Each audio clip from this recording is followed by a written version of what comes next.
I'm getting accused of stolen valor because I said the army doesn't prioritize marching. First of all, the countries that spend all their time making sure their soldiers look good in parades are the ones trying to prove something, and the US military hasn't had to prove shit since World War II. Wars are won with logistics, and we spend more money on our military apparatus than the next several countries combined. The military made a conscious effort to move away from drill and ceremony and to make their soldiers better at their individual jobs. Our uniforms don't have creases in them anymore. We can't shine our boots. We haven't done that shit since the 90s.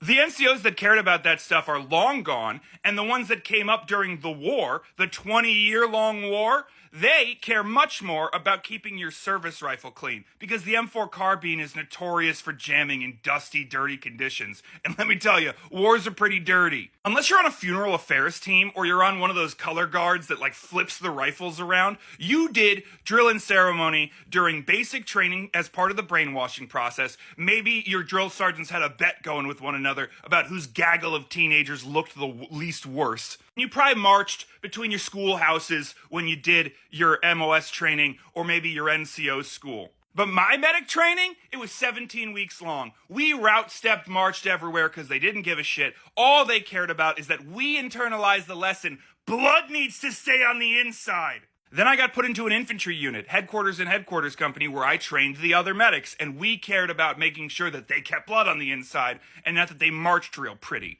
And then when we deployed, I got embedded with Delta Company as their personal medic, and I wasn't really concerned with marching, what with all the bullets and the bombs.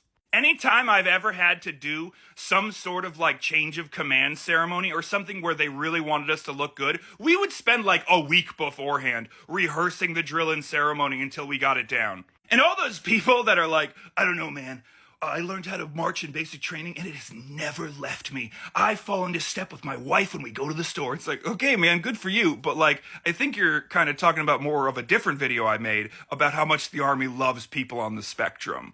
And if you think that every single person who's ever been through basic training can just automatically lock into any formation they've been in, I just don't think you spent that much time in the military.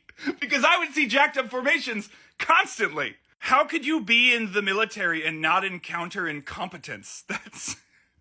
It's everywhere. The joke that other countries make about the American military is that our doctrine is difficult because our soldiers don't bother to read it or follow it.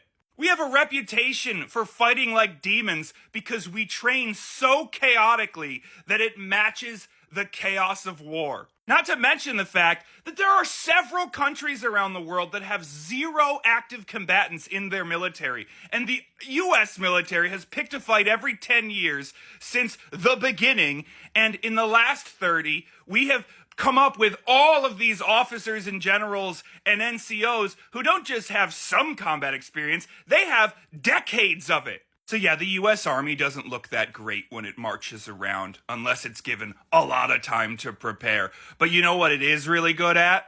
Deploying anywhere in the world within a month. Maintaining some 850 installations around the world. And training 18-year-olds into becoming living weapons. Now, are they good at undoing all that when you get home? No, they're not. They're also not good at keeping their own soldiers safe from one another. But they're not incompetent because they can't march. They just don't give a shit. That's why this parade was so pathetic. We already have the biggest stick. Flexing what our military looks like is pathetic. Nobody needs to see a parade of the United States military to wonder about their fighting prowess. We probably maintain a base in their country. Just like our dear leader doesn't understand soft power, he doesn't understand this either. I think that parade was ugly, unnecessary, and made our leadership look pathetic. But it didn't change the fact that we have 11 aircraft carriers and the next largest country has 3. So I'm sure it feels weird internally to know that your teenage ROTC squad or your color guard team could look a little crisper than the guys you saw on TV. Rest assured, that's not what they're spending their time on. The only time the United States military cares about drill and ceremony is when they don't have a war to fight. And don't you worry, the American military is gonna find a war to fight.